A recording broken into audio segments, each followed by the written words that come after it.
Welcome to Read Between the Lines, a book podcast. I am your host, Molly Southgate, and today I'm interviewing C.H. Hooks. Hi, how are you doing today? I'm doing good, Molly. It's great to be on here with you. I'm so excited to have you on the show. So, can you tell me a little bit about your writing? Sure. My latest book that's coming out is Can't Shake the Dust. My last novel was Alligator Zoo Park Magic in 2019.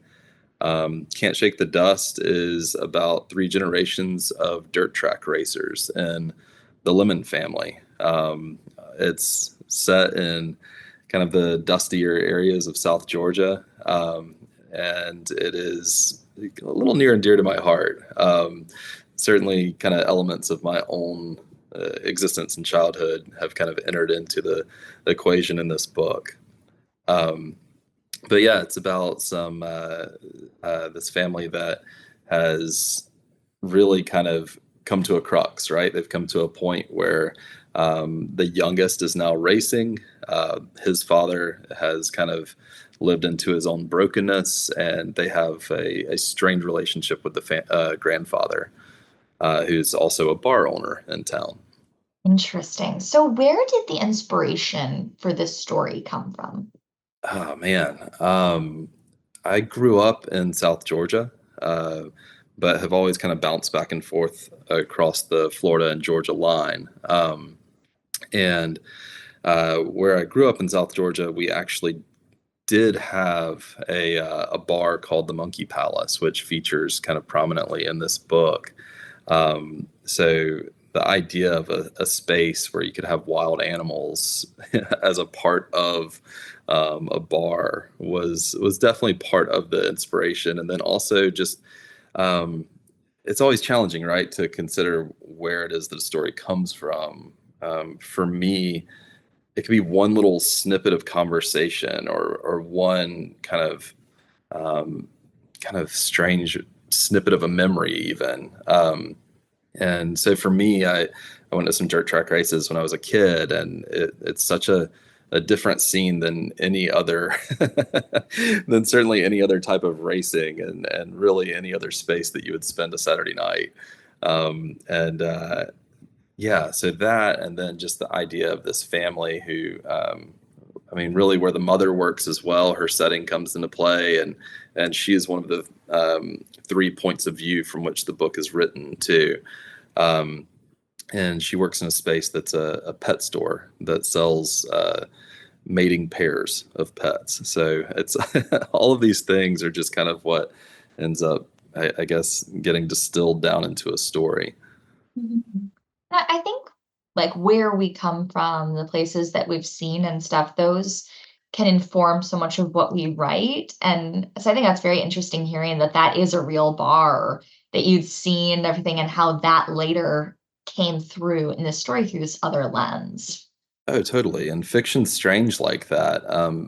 Fiction's almost like waking dreams, right? Sometimes you have these ideas or these really just kind of subtle images that'll come into your mind, and you're like, wait, was that real? Was that something that happened, or is this something that I'm just kind of existing in this fictional space again? But either way, you write it down, and it has the potential of becoming something, building on something. For sure. So you mentioned the multiple points of view of the novel. I'd love to hear a little bit more about how that format was found for this book.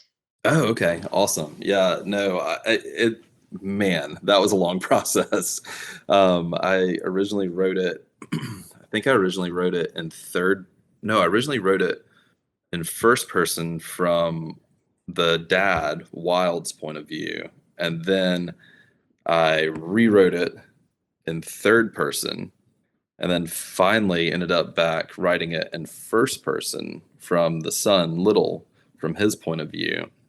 And then at some point in rereading this and working with, um, of course, first readers and things like that, it's like, wait a second, there's so much happening here that needs to be seen from distinct lenses. So eventually we ended up rewriting it in first person from Little from his father Wild, and then from the mother Nanny, from all of their points of view, because there was so much that needed to be able to be seen, but it all needed to be close. It all needed to be first-hand account instead of, this kind of omniscient or this kind of, step back in a third person and watching these people. It really had to be experienced. That is fascinating too, because I feel like I've talked to a lot of authors, and as a writer myself, I kind of fall into this that are almost against that type of drafting, where it's like you Uh, write it and then you work from the first draft. But I think that's really interesting that you were effectively rewriting the entire book oh yeah. each time. Is that Yeah. what it usually looks like for you? It was a massive pain. Mm. It's a huge undertaking. I think it's just incredible though, because that can make things so much richer. And it had to happen. There were moments when I was like, especially when it was in third person, where I felt like I'd lost all of that closeness. I felt like I'd lost the ability to make the reader, or not make them, but give them the opportunity to be able to sympathize or empathize or like feel something for these people. But in putting it back in first person, it it allowed it allowed the reader to be that close that they could feel it. And I felt like this book needed to be felt. Mhm. Oh, for sure. So, with your first novel, what was that process like when you were writing it? And so the process was actually a little bit similar to this, and I always somehow end up back in first person, but I had to actually make that it had to be something that was witnessed. So I Mhm. had to create a new character essentially that could witness the whole thing, and have it in first person from his point of view. That is so interesting too. I love hearing about authors that use the first person perspective because I think in certain types of fiction it's common, but it isn't always used. And a lot of what's coming out is third person. And I think both are so valuable for different reasons. First has always been a favorite of mine. I agree. I like being able to be that close to what's happening in the story. Mhm, definitely. So, how did you start writing in general? Oh gosh. Um, I probably, I mean, I've always drawn and I've always written, as long as I can remember. Um, but at some point, I'd been collecting all these notebooks really for years. These pocket notebooks that I'd written in, and I realized that I was writing the same character. Um, and eventually I started to collect all of that into a giant document.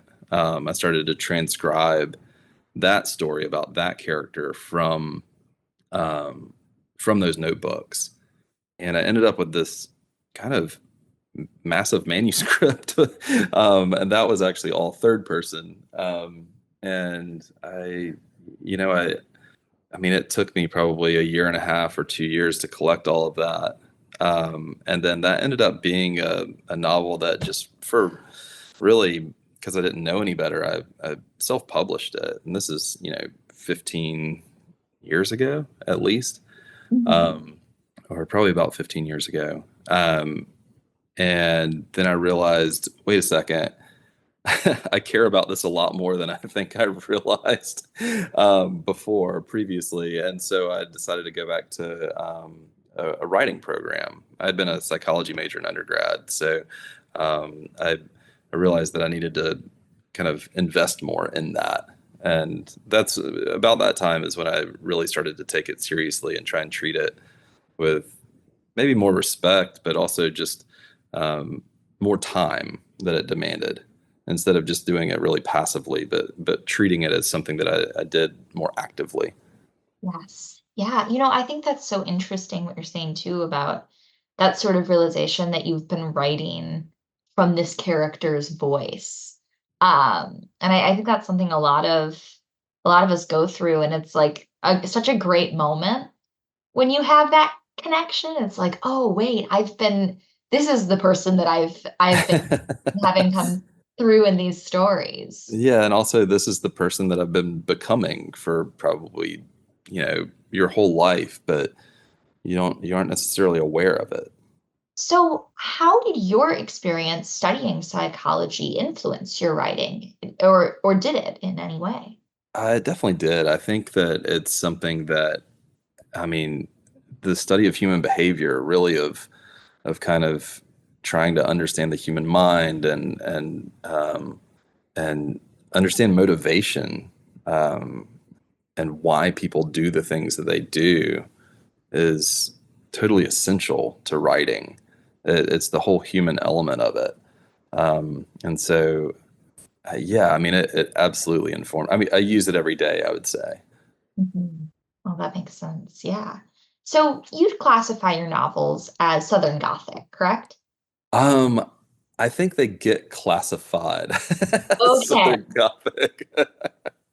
um, I know Flannery O'Connor absolutely hated the term Southern Gothic, and I think I've kind of come to understand why. And not that there shouldn't be a classification for this, but I think it's really just the Southern experience. I think that she was right in saying that, the South is kind of Christ haunted, right? We have these spiritual elements that play into our stories, and we have, almost mysticism that plays into our stories. It's not necessarily even like of a Christian variety. I think that um, but that's always been like one of the stipulations that has to be included for something to be considered, Southern Gothic. Um, but I think it's really just if you grow up in that landscape and if you exist in that space long enough, there's almost no way to avoid having it inform your writing. Mhm. And so maybe Southern writing just exists as something that is kind of haunted by these things. That is fascinating. So was that first book that you were writing with that character, would that also fall into this, like, Southern writing? I don't think so. Um, and I think that really kind of, um, I think the realization of your past comment kind of informing your writing is absolutely essential for any writer, and that's probably the moment when your writing finally clicks. Barry Hannah had this kind of famous quote, just like a snippet of it was that voice is just about finding your own past valuable. And I think I hadn't found my voice when I wrote that first book. I think that's why it was in third person. I felt distanced from it. Um, I think that it wasn't necessarily um, it wasn't necessarily coming from necessarily maybe like a genuine space, and maybe that's not even the right word for it, but um, it was more about the act of writing. It wasn't about necessarily writing the story that I was passionate for. Um, and so my first novel that ended up getting published, the one from 2019, um, traditionally published, that was in that space. That was in that vein of um, more of an authentic voice, in my opinion. Okay. So now that you're writing these stories that are in more of an authentic voice for you, can you tell me a bit about some of the themes that you've noticed pop up across them? Um, uh, they seem to, um, I guess they come from an observational space, Mhm. from being able to watch and try and understand, of course, what makes people tick. So there's that psychology again. I think that they come from definitely a Southern voice. I think that they also come from some universal experiences as well. Um, uh, I would say every book I write has some exploration of family, what keeps them together, what breaks them apart. I think that they usually are a little bit dark, but I also hope on some level that they're a little bit funny because these things have to be tempered to find some balance. Yes, absolutely. So I'd like to hear a little bit more about what your path to publication looked like after you had that first self-published book. when you were traditionally published after school? What was that like? I went to Portugal and went over there with Disquiet, the Desank Books crew, and of course met with some um, publishers and a couple of agents and things like that. But Southern writing isn't always necessarily something that piques the the interest um, of larger publishers. And so I came back and I ended up going with a smaller press that was based in Florida for that first book. And they were really excited about the book, and I was really excited to work with them because I felt like they really got it. Hmm. That book was set in Florida, in Northeast Florida. It had very much that vibe to it. Um, and so that was how I ended up going with that one. I wrote that book while in graduate school, and I wrote it I wrote the first draft of it, I would say, in 6 weeks. Because once the idea clicked, it was very much, I couldn't stop.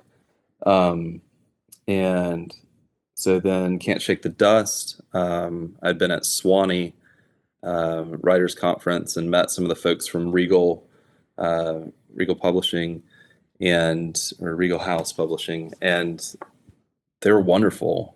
They are also based in North Carolina, but they're a larger small press. They're actually they publish quite a few books a year, um, and I'd kind of done the circuit again with Can't Shake the Dust of exploring the agented route and all that, but ended up not having to do that with Regal, and they picked it up and. I really couldn't be happier. They've been great to work with, and they've put together a really, in my opinion, I think they've done a beautiful job with the text itself and with the cover and all that good stuff. That is incredible. Congratulations. Well, thank you. I appreciate it. It's been a really positive experience with them. So I'm curious about the writing part of it. Do you have a favorite piece of writing advice that you have received, that you've given out? Anything? Um, I threw Barry Hinn out there a little bit ago, but I think that, and it's been said many times, but it's about the work. um, that really writers, we can make reasons for not sitting down and doing the work. But time passes really quickly. And if we don't dedicate the space to it and realize that there's some sacrifice to be made, socially and um, everywhere else, um, probably financially, that you don't end up getting the writing done. But the writing is what matters. You can edit the things that you've written, but you can't put together something that you haven't written yet and you haven't dedicated the space and the time to do. That is so absolutely true and such excellent advice. Thank you for that. Oh yeah. So with you, how does that look? How does that making space for the writing to put in the work look? It's challenging. I mean, I think it's challenging for everyone. We all have our different variables, our different obstacles to dedicating ourselves to get the work done.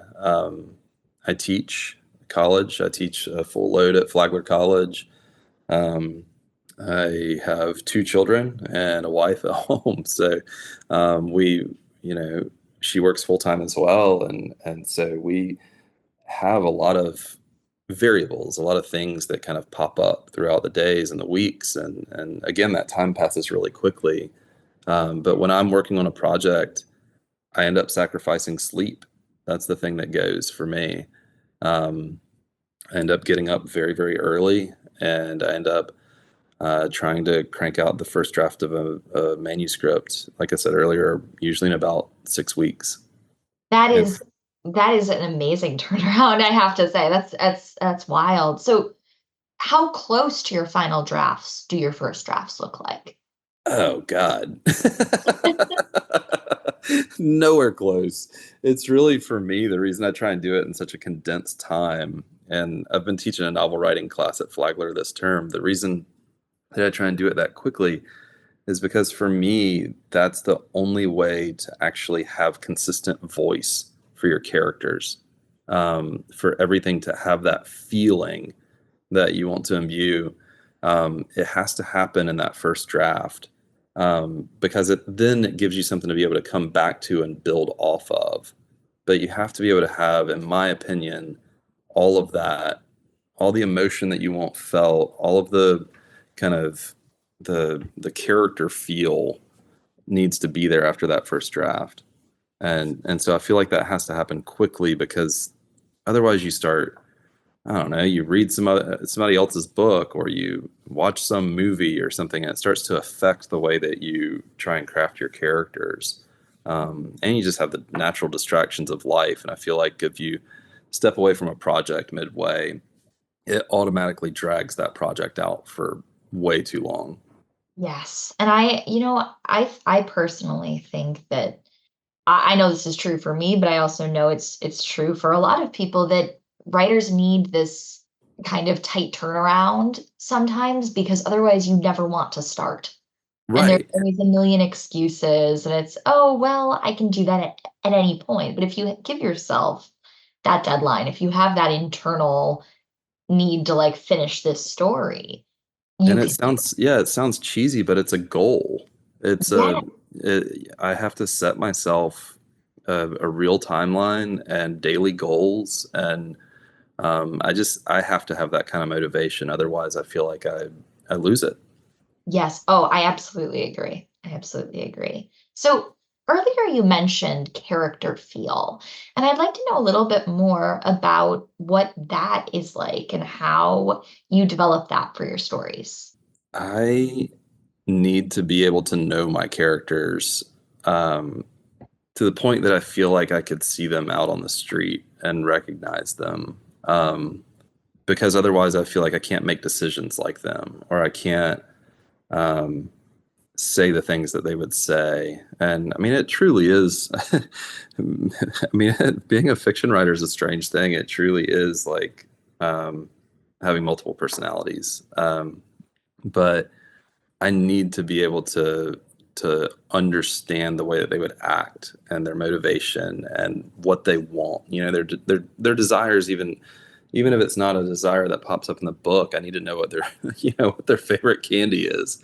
I think that that character feel is what allows the reader to be able to identify with the person on the page. So when you're figuring these sort of things out, do you keep track of it? Like, do you use charts, or I know sometimes people use like Pinterest boards, things, or is it all up there? Like, do you keep it all in your head as you're writing? It depends on the project. So I've written other manuscripts, for sure, but sometimes I'll actually get a really large piece of paper and just start drawing on it, um, and try and draw, you know, different scenes or different interactions, or um, yeah, different, I guess, different moments and different objects from the story. And so that's one way. And then again, I mean, I think it's why I have to work so quickly on some projects, on ones that it feels like are clicking, because um, I feel like that's about how long I can maintain that feel for the character in my own head. Mhm. Yes. Oh, I totally get that. So, when you're writing, do you have, I mean, you mentioned that it's really early in the morning is usually what you prefer, but do you have a specific place that you like to write? Is there anything like that? I wish I did. I always work on a laptop, and so it depends on where I can escape to. So some days it'll be a coffee shop, some days it'll be my couch, some days it'll be the countertop in the kitchen. It depends on what kind of time I have and what's going on in the world around me in that moment. Um, but I always try and get it done in those time periods. So you mentioned earlier some other authors, like you were saying, talking about Flannery O'Connor and such, but who are some of your favorite people to read? Let's see. Um, I recently read The Hollow Kind by Annie Davidson. That was awesome. That was really dark and it was Southern. But I think and I'd read one of his previous books as well, um, The Boatman's Daughter. At this time of year, I like to find something spooky. Um, as far as classic, like absolute favorites, I love 92 in the Shade by Tom McGuane. That is probably my favorite book ever. It's about, you know, this kind of lost character coming back home, trying to figure out what's next, and um, starting out being a fishing guide in the Keys. Oh, that sounds fantastic. I'm gonna Oh, now, it's a now great I've book. got some more book recommendations to look up. It's a wild one. I mean, it is really a wild book, but it's a good one. All right. Well, that was actually everything that I had for you today. I just have one more question, but first I want to say thank you so much for coming on this show. This has just been so excellent. Oh, it's my pleasure. I mean, it's always nice to have some questions like this to, I don't know, kind of probe around in my own head and consider my own my own motivation, right? Of course, and I mean, I know I love getting to hear it. I know our listeners love getting to hear the inside scoop on the writing process. So, my last question is just, what do you have coming up? Coming up, as far as writing goes, or as far as life goes. As far as writing goes, but you can answer the question however you like. Writing goes, I wrote a first draft of a manuscript in May, late April and May, and I am knee deep in edit, maybe like neck deep in editing that right now and revising that and really kind of rewriting that. But I'm excited about that project. And it deals with family again, of course. It's pretty dark, but it's also pretty close to, I guess, my home. So I'm looking forward to finishing that up and starting to get that out there, hopefully soon. All right, that is so exciting. Everyone listening, please go check out all of the books that we talked about today. And thank you again for coming on the show. Oh, my pleasure. Thank you, Molly. It's been a blast. So thank you. For sure. All right, for Read Between the Lines, my name is Molly Southgate. And my name is C.H. Hooks. Let's end this the way all great stories end. Happily ever after. The end. And thank you for listening to Read Between the Lines, a book podcast. You can follow the show on Instagram and Facebook at Read Between the Lines Podcast and on Twitter at RBTL Podcast. Make sure to follow the authors who I've been talking to hear all about their upcoming projects, and also because they're cool people. This show is hosted by me, Molly Southgate, and produced and edited by my dad, Rob Southgate. Read Between the Lines is a Southgate Media Group production, and you can find all the great content put on by the network at southgatemediagroup.com. You can read the story of how I and many other podcasters started in the anthology book Pod Life, which you'll find at the link in the show notes. Also in the show notes are links to buy the books featured on this episode. Using those links supports this show and the incredible authors being interviewed. Have a great week and keep reading.